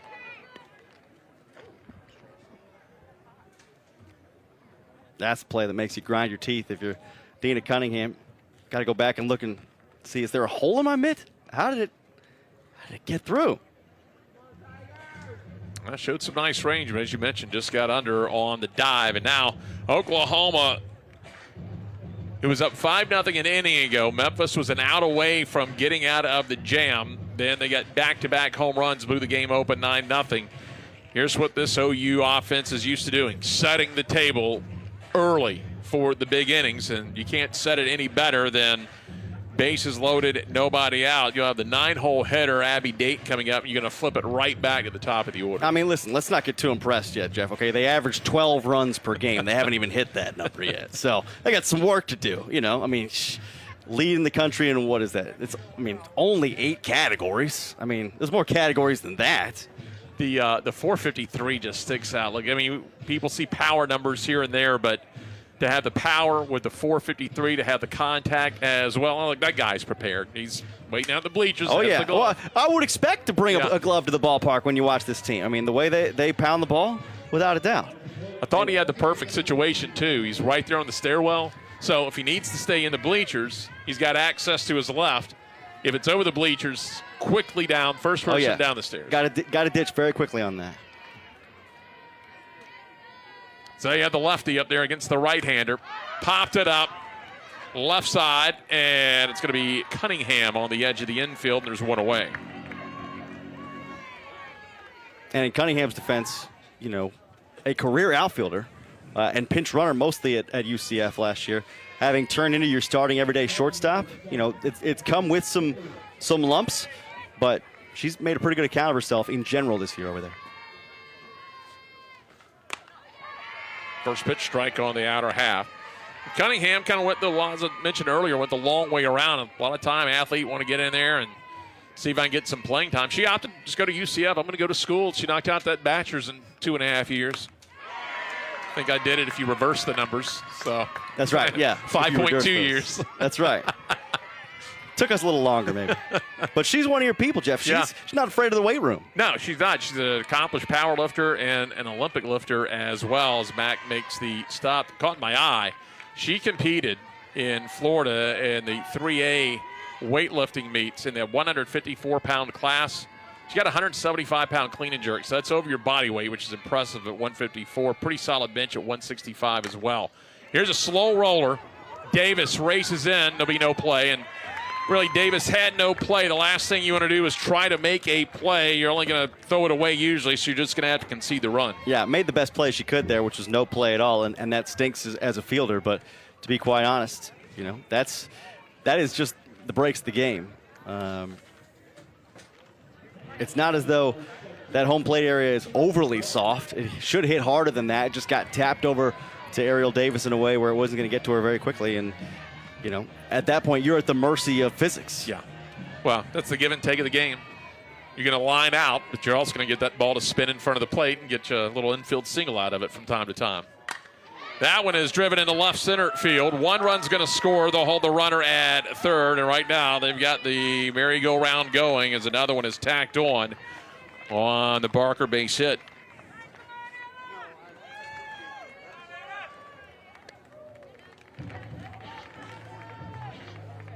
Good piece of hitting. Didn't do too much with it. Just forced Waldrop to come in and try and potentially come up throwing. Didn't have to, but in other circumstances, she was ready to do so.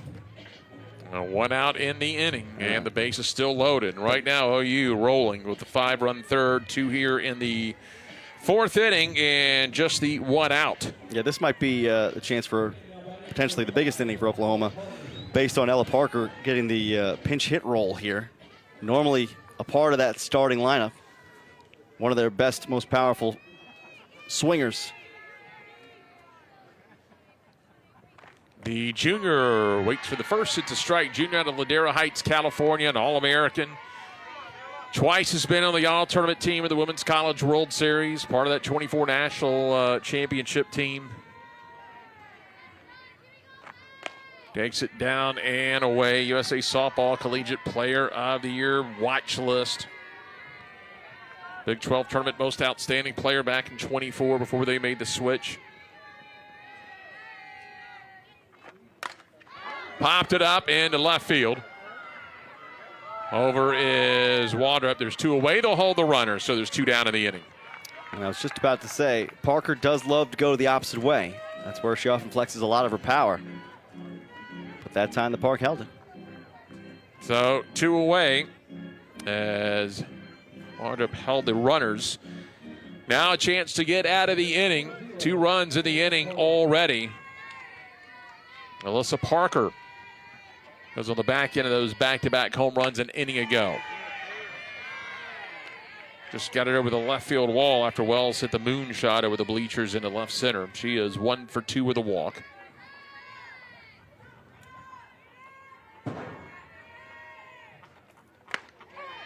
So Stutz gets the strike on the inner half. Stutz could get out of this, since she's come in. You give up 2 runs, but relative to what you're facing tonight, one of the elite teams, log an inning into a third with a couple of runs. Maybe you earned that inning in the 5th, and Zolder came up and in. A little protection swing there and gets the strike. You got to like what Stutz doing. She's going to go right at her. We talked about lay it out on the line. 1-2. Stayed high. Took a little bit off of that one from the prior pitch. Very much in favor of this approach from Avery Stutz. I talked about how important it was to keep the ball low. If you're not going to keep it low, at least put it inside. Make them use their hands. 2-2 to Davis. Steps on the bag, and that will end the inning. So Stutz started out as it could be a really big inning, but did a nice job to get out of trouble on the 5 unassisted put out at third base. 2 runs, 4 hits, 1 error. Oklahoma leads Memphis 11-0.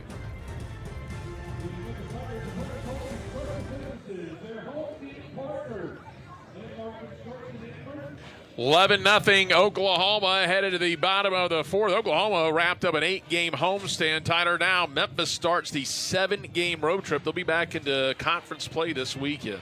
Yeah, this is the meat of the schedule, but you will see an American foe in Wichita State there come March 31st. That matchup everybody's circling, of course, is coming April 10th through the 12th against currently second-ranked Texas, the defending, or if you will, reigning national champions. And obviously the Red River rivalry runs deep in every single sport, but this one in particular, with the way last year went down, I think Oklahoma looking for a little bit of payback for the way that year finished, and certainly will have some time to prep for that. Obviously a homecoming for Sidney Berzon against LSU, and a homecoming as well for Waichenio against Ole Miss, right? Miley Waichenio going to go down there to a team that she carried to the World Series last season, and see how the Rebels are faring this season. So a lot on tap for the Sooners and their fan base. Oklahoma up 11-0 as the Tigers, a couple base runners of the second, then went down 1-2-3 an inning ago. Berzon stays out there. 3 innings, a hit, no runs, 1 walk. She has struck out 2. And that was her 43rd pitch of the night. Faith Brown 0 for 1, and Brown, little float over to the left side. Easy pickup for Barker, and there's 1 down. Caught a piece on the outer half of the bat, unable to drive that one. You know, we've talked about some of their players specifically defensively, but what gets overlooked as a team, just 13 errors, 982. You feel 980, you're better. You're going to be a really solid club. And, you know, did the 13 errors the impressive thing in this season through 30 games. Usually if you make an error a game, it's about average. In college, you get below that, you're doing pretty good, but you're averaging less than half an error a ball game. You're in a different realm altogether. Yeah, you go back and look at some of these highlights that you got online for the Oklahoma Sooners, and I mean, their middle infield defense is especially impressive. Their hot corner defense is impressive. You know, the ground covered in center field, in particular by Kai Minor, is pretty sharp. But I do think, you know, some of it is the quality of pitching, right? And knowing what to expect and having everybody on the same page. But, you know, we talked to Patty Gasso about it. She said, I try to make practice competitive in, you know, ways where people are hungry to go after it, right? Because you're not necessarily always going to get the reps live in game. So, you know, how do you challenge this team and the players that maybe won't get as many at-bats, as many throws, you know, to find a way to find an edge, and it's in practice. Funny, I watched an interview that Patty Gasso did a couple of months ago on that subject, how she conducts practices, and it's gone back several years, not just the competitive nature, but she wants to make a competition in practice every day. Also wants to give the players the responsibility in practice. And there's a shot down the right field line. That's going to get down. And Mack is going to be on her way to second. She's going to try for third. She'll slide in safe. 1 out trouble for Jasmine Mack.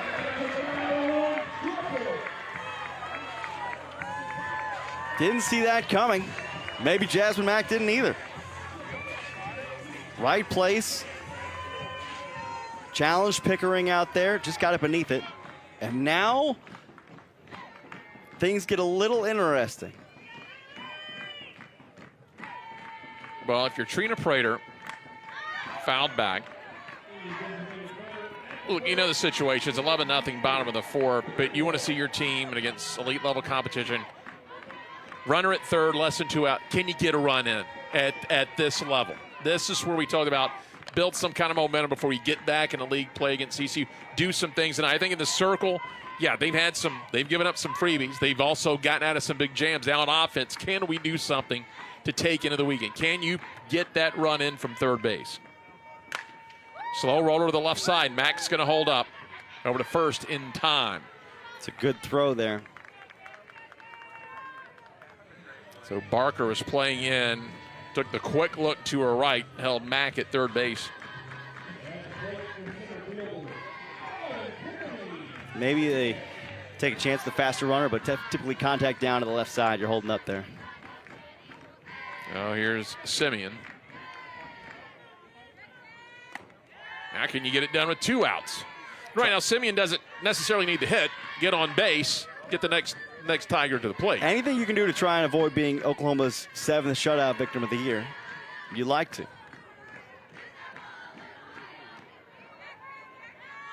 Starts ahead in the count. Fouls it off. That'll even it up at 1-1. You talked about the defense, Jeff, and that game against Abilene Christian where they had 4 double plays a few weeks ago. That was Berzon pitching, and it happened in 5 innings of work. Just to go and watch tape of that game and just to see the infield defense hard at work, is incredible, honestly. And it's because I think in part, Berzon induces so many ground balls, but I'm kind of shocked we haven't seen a double play turn tonight by the Sooners for that reason. That's, by the way, nobody's had more than 4 double plays in a game this year. That's the team high. Oklahoma's tied with about 4 or 5 others, ECU being one of them in that category. Popped it up into center.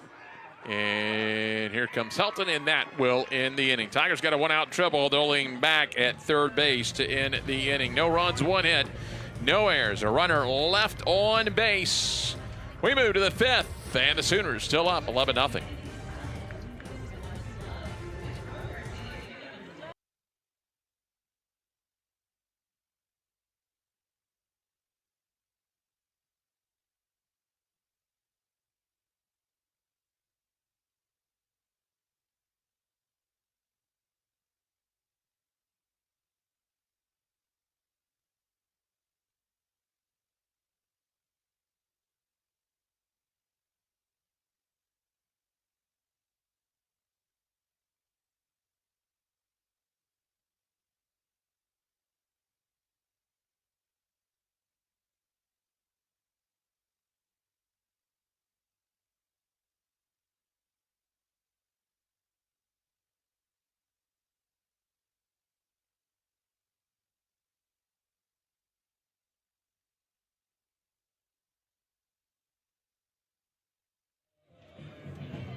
$11-0 Oklahoma tonight, and the big inning was the 5-run third. As you kind of look back at it, Tigers did a solid job in the first. They got and put themselves into a jam. Now let's be honest here. Got out of it, 2 runs. Back in another bases-loaded jam in the second. Got at it, did some damage control.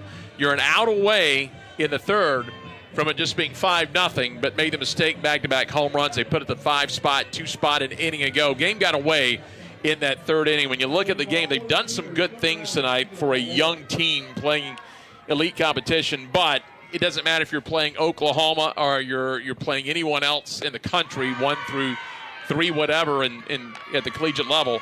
7 walks, 3 wild pitches, and the 4 errors are going to get you regardless of who you play. Yeah, and this team, I think, in a good way for a team that is growing into who they want to be, like Memphis, gets a great standard to kind of watch and see in the Oklahoma Sooners, because, as we talked about at the top of the broadcast, they're a team that when they notice blood in the water, they will try and make you bleed more, right? They will go after it, and they have certainly attacked the Tigers' weaknesses tonight.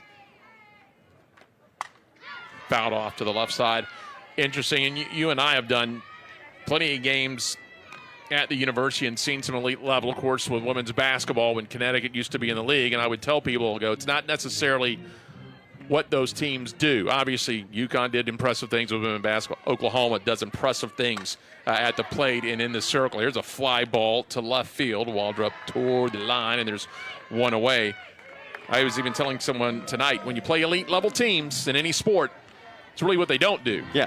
Routine play, they're not going to have trouble with the ground ball. They're not going to have trouble calling each other for a fly ball. They're not going to swing at silly pitches, get themselves down in counts. So it's not always what they do. Even though what they do is wildly impressive, it's things they don't do that make them elite.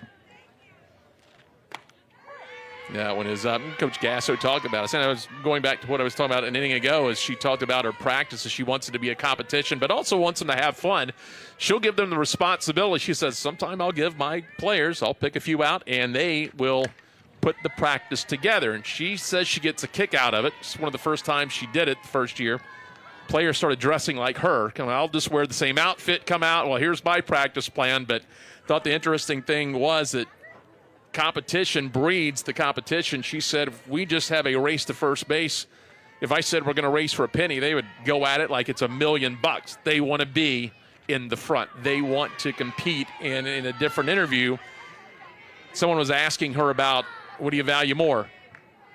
the softball IQ or athleticism? She goes, I want the athlete. I can teach the IQ. I can get the IQ up. Can't always teach the athleticism, but I can teach the game, and she's proven that right now. She's kind of juggling things right now. It's going to get hot and heavy after the season as we get close to the 28 Olympics in L.A. She'll be handling Team USA. Yeah, and certainly I think warranted to be the person in that role for the coming Los Angeles Olympics. Off the handle, too short, and there's 2 down. Said she's already got a few players that will come over to Norman, do their workouts, practice a little bit. But I mean, you look at the facilities, who are close by the University of Oklahoma or even in Oklahoma City. It's not hard to say yes to that. That is a softball crazy state. I mean, in the amateur ranks, right, the Alliance is one of the organizations that has the high-level softball tournaments, and there's a whole Alliance region. That's just the central region, and it's just the outline of the state of Oklahoma. That's how crazy they are for this sport. The 0-1, and gets a strike called on the outer half. So Stutz, if Stutz can get out of this inning, she's going to have given you 2 1/3, I think, really impressive innings here tonight against the 4th-ranked team in the country. Yeah, with just the one hiccup, honestly. Reaches out to the left side. Picked up Cunningham to first, not in time. I think if you're looking for things to work on as well, you can hem and haw, I guess, on a play like that. But I think as the tenured person in the infield, that's Ariel Davis. She can take that ball, even working to her left. It's fine for her to step in front of Cunningham and take that ball from her rather than kind of slowing up and allowing the shortstop to make that play. I think the throw gets there faster if Davis does that. Be aggressive. Right? Third baseman always has the priority. You're taught from a young age. If you can get to the ground ball, you've got the momentum. Take the reins over there and just go for it and do what you can over to first base. But that leaves the inning open here for Emmerling, who's been on 3 times, including the leadoff home run back in the 2nd inning. It's called strike on the inner half. Evens it up at 1-1. You and I were talking before the game. I've seen Davis play a couple of games I've done. Been impressive what she's been able to do at third this year at times. You talked about how she's moved around and battled some stuff and a lot of stuff on her shoulders, but does a nice job handling things at third for the most part. For sure, and it's a heavy burden as the offensive and defensive leader of the team, playing the position that often, sees the most action, that and shortstop, depending on how many lefties you've got in the order. She is continuing to carry that. 1-2 as Mack will make the stop behind the plate. Feigns the throw down the first. She's made her, share of errors. She and Cunningham over there, but again, that's in part because of, the pool of chances. Right. It's not an evenly divided pie in terms of batted balls in play. 2-2. Tip that one to stay alive. But to your point, earlier, the one thing I would add to that, the eliteness of teams is the one Gino Auriemma practice that I got to watch. One of the comments that he made after was, we practice not to get it right one time. We practice not to get it wrong. Right. 2-2 on the inner half. So a nice little battle going on here between Avery Stutz and Emmerling. Emmerling, an interesting story because she catches, but also went to Patty Gasso, another interview that I watched. And, they were looking at how can I stay in the lineup? What can I do for the team? And said, I'll learn to play first base. I'll take 1,000 ground balls over the next week, but I will find my way onto this field. She's played some third, now can play some first, can catch. It's always impressive when the older players will do what they need to do to continue to find ways to help out a team. Yeah, that's, I think, what you want when you're looking for a player-led team, right? And to have the kind of success Oklahoma's had. Ground ball, hard hit, that'll get through. Cunningham had to go to her left. Throwing to third, not in time. Runners at the corners with 2 outs here in the top half of the 5th. Third hit of the night for Emmerling. She's been on 4 times. She continues to impress, especially just as, this is their quote-unquote their midweek catcher, right? When you get, a chance in other instances for Kendall Wells to be behind the plate as a freshman, that is just an abundance of riches. Abby Dayton. He'll take the ball. Dayton, a couple of walks and a pop-up, so 0 for 1, but she's been on twice and scored once. 492 on the year, 3 home runs. So Emmerling at first, Helton over at third. Fly ball to center field. That's going to send Simeon back and straight away over the 220 mark. 2-out, 3-run homer. That's the second 2-out, 3-run homer of the night for the Sooners.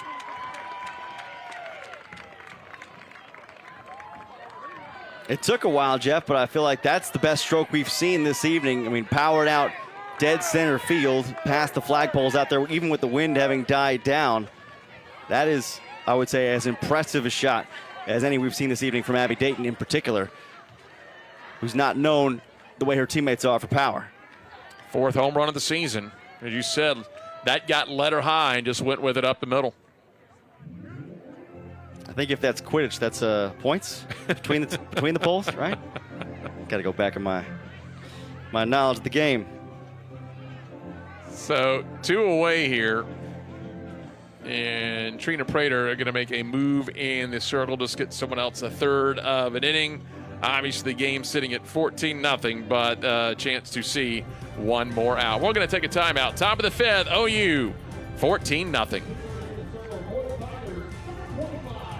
Chavez. Nobody on, 2 down here in the top of the 5th. 14-0 Oklahoma as Jasmine Chavez. Another one of the young pieces that Trina Prater has, a sophomore out there. They develop over the next couple of years. She's got some of those freshman, sophomore in place as long as they stay the course. Yeah, had a rough one against UTSA over the weekend. An inning, a third of an inning, giving up 5 runs, but none of them were earned. So you can tell, you know, there's been some betrayal by the defense at times this season in a way that doesn't help the pitching staff, and that's one of the things that has to get cleaned up in order to not just knock down the ERAs, but also to try and get Tigers some wins. Has logged 40 2/3 of an inning. Got ahead, then the ball way outside. Comes back, gets ahead here. 1-2. Transfer from UNLV where she was 3-2. So saw some action out west. Leaves it off the plate again. So she stayed away from the left-handed hitter here in this sequence. Pickering with 12 home runs and 10 doubles. Don't blame her. Got her to chase one. Let her high on the outer half.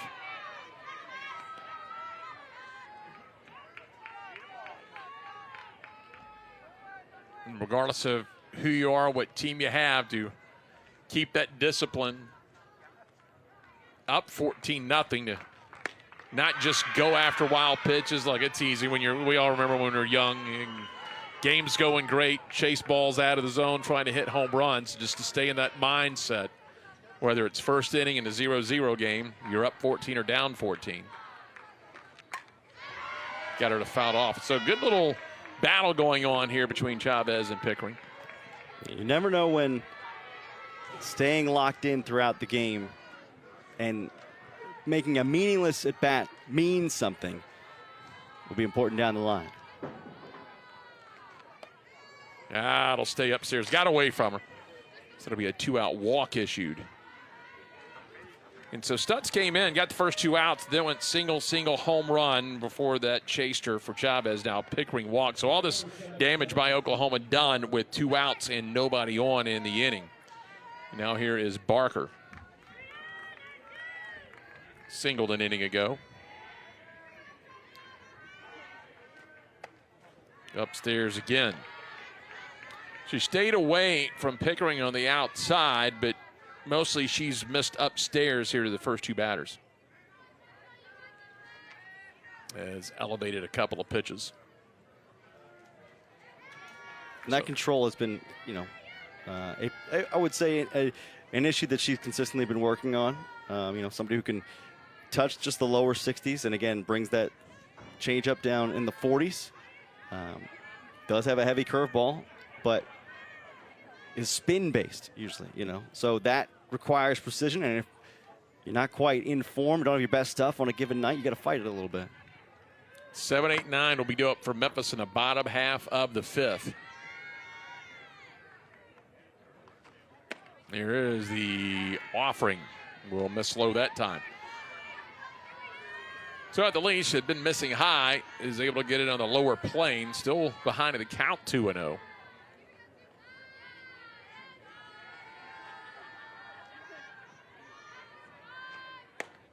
Down and in. And again, we had mentioned early in the game, this game sold out. Big game here in Memphis. They added the bleachers, 551. The tenants on the hard sellout here tonight. A lot of those going to donors and a chance to expose the program here to the Tiger fans. A lot of the fans that may not have been able to get out here, and a chance to see what Trina Prater is doing in her second year, trying to get this thing going over the next couple of seasons. And that's when you can get a game like Oklahoma to come to your place for Trina, get these people to see it, garner some interest, maybe come back for a game or two. But when you talk about momentum, you just don't talk about on the field either. You got to take that 360 view of your program. That's right. Oklahoma's softball community was not built in a day or overnight. It does take consistently being good and the reinvestment once you've been good. That's going to be just outside, got away, but Oklahoma's going to stay at first and second.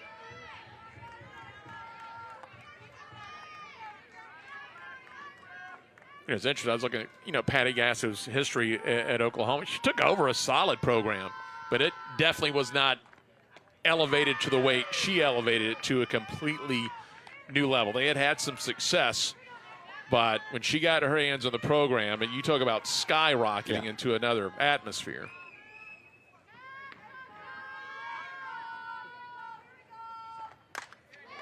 Into left center field. That one is going to one-hop the wall before Waldrop gets it. They're just going to move up a couple of bases. Pickering will come around to score. And that will be a 2-out double, and that will expand the lead. 15-0 on the double by Parker out in the left center field alley. Went the opposite way with that. Here is Parker, who at the solo shot with 2 outs in the third. That's a good point you made. It's you get there a couple of times, that's great. The sustainment, though, is always the challenge when you get to that level, because you can't sit back and go, that's great, we won that first College World Series. You got to keep, whether it's recruiting or pumping resources into the program, and we know it comes down to it. You talk about financial resources for facilities and other amenities and other needs. Keeping it there is always the challenge. Yeah. Because all of a sudden you're the hunted as well. Well, yeah, and I think the greatest expression of that is going 4 for 4, 2021 through 2024, where you see 4 consecutive national titles. Now you have officially fought off everybody trying to get up your mountain. Jericho Tate, who got this start, is going to come back in and try to get this final out here. So at the numbers, Jericho to start out this ball game, 1 inning, 2 hits, 4 runs, 3 earned. She had the 5 walks. Just struggled finding the strike zone. 44 pitches and 16 from strikes. So a chance for her to come in. She can get this out, at least take something positive. Look, I know the lights were bright. You're playing the 4th-ranked team. Just put herself behind, and it wasn't all her. There was an error in the first inning, but the 2 runs, and they did it with just 1 hit that inning. But to her credit, also a little damage control to get out of it, limiting to 2 runs. But got into that second inning, and a leadoff home run, followed by the walk, couple of walks, low to the bases, and then that chased her out of the game in the second. Just a matter of the freebies catching up with her. Yeah, you did mention how, the wind and also just the Tigers at times problems with control might make it effectively wild for a time. Yeah. And there's a threshold past which you can't sustain it. But it would be nice to see Tate come back in, at least, close the game on a good note, in terms of the pitching side of things. Pitch to Parker. And that one will miss. And Tate will start now in the hole. Second and third, 2 down, 15-0 Oklahoma. The 2 big innings, the 5-run third and the 4-run fifth that we're in right now. Gets the strike on the inside. They scored a pair in the first, a pair in the second. They get 4-0 lead. It was 5-0 in the third.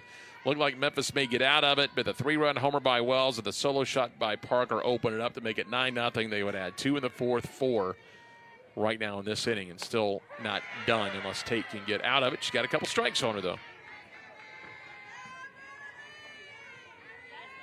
I don't think you can put the hay in the barn at any point in time until that final Right. strike Yeah. is squeezed firmly. And Marley Manis' mitt. Chopped it straight down.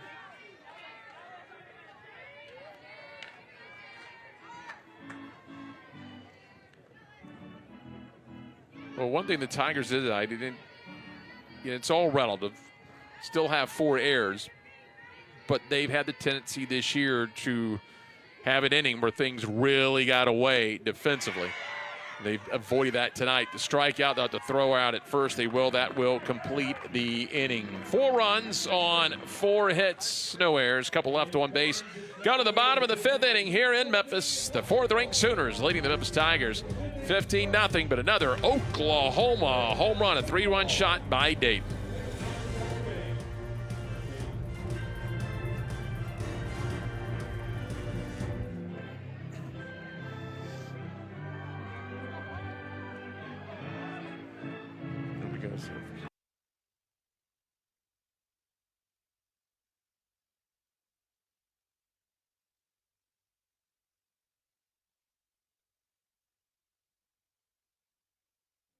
Circle for the Sooners, number 19, Berkeley. 15-0, 4th-ranked Oklahoma. Memphis coming up to the plate here in the bottom of the 5th. And even though Tyler No OU is starting this long road trip, Berkeley, a freshman coming in, so we'll see our second pitcher of the night for Oklahoma.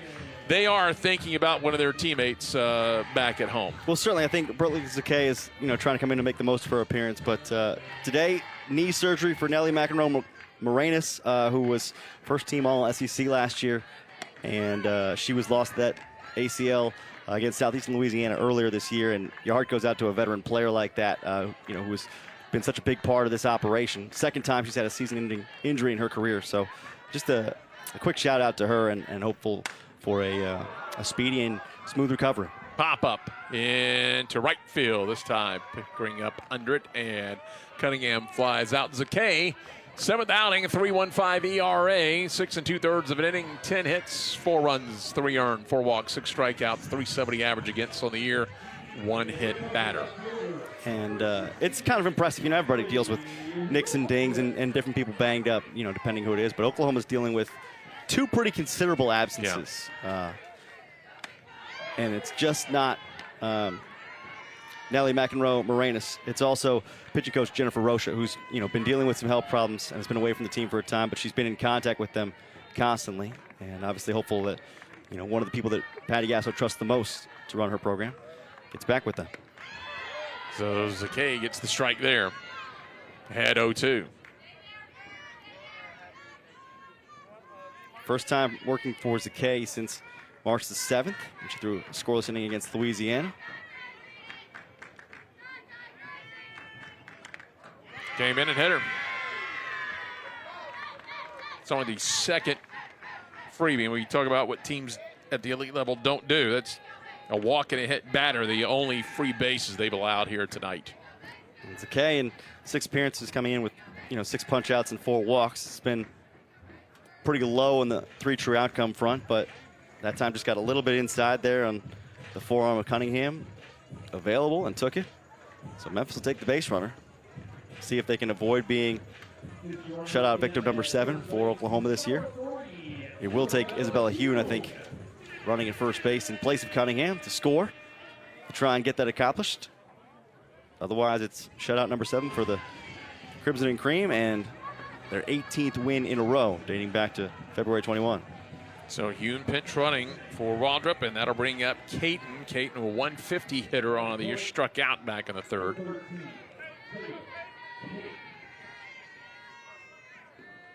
So Caton will step out. So runner at first, 1 out here, bottom of the 5th. Oklahoma up 15-0.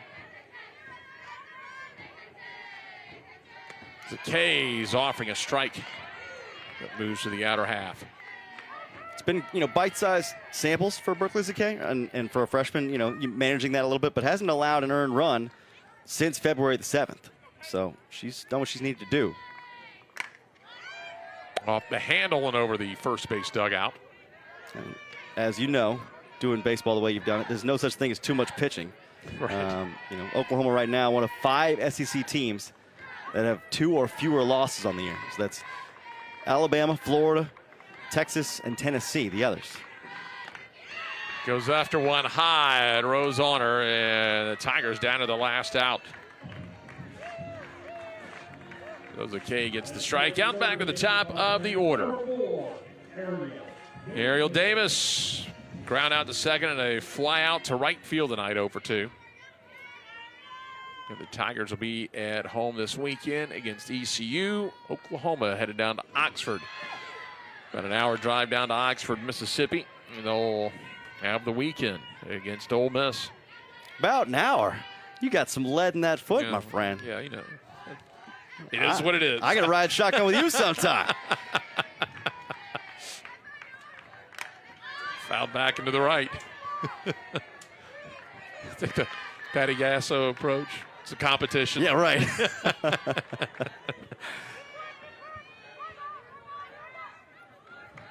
We are not officially advocating for that. Tigers down 0-2 in the count to Davis. Popped it up to the right side. Over at first will be Parker, and that will end it. So Oklahoma will win it 15-0. 15 runs, 13 hits, no errors. Memphis no runs, 2 hits, 4 errors on the night. OU improving to 29-2. Memphis dropping to 7-20. Tyner, thoughts on this game tonight? Obviously, the Tigers knew they had a huge challenge coming in against one of the elite teams in the country. There's some experiences out there worth Xeroxing, I think, for those Memphis Tigers, especially the young players like Stutz, like Taylor Caton, just getting in there and feeling like you can do it against the highest level of competition in the country, even for a couple of batters, right? There's ways to spread that out. You're not expected to learn that overnight, but I think for the Tigers, a lot to work on as well, particularly on defense and knowing where their weaknesses are and how to, again, do the things that elite teams do by not doing the things that regular teams do in terms of making the mistakes. Well, we'll thank all the 551 that came out tonight for this game, but that will wrap things up. We thank you so much for joining us this evening. I'm Jeff Brightwell for Tyler Spring saying so long from Memphis, Tennessee. The final score, the 4th-ranked Oklahoma Sooners over the Memphis Tigers, 15-0. All games airing on the ESPN networks are streaming live and archived on the ESPN app. This has been a presentation of ESPN.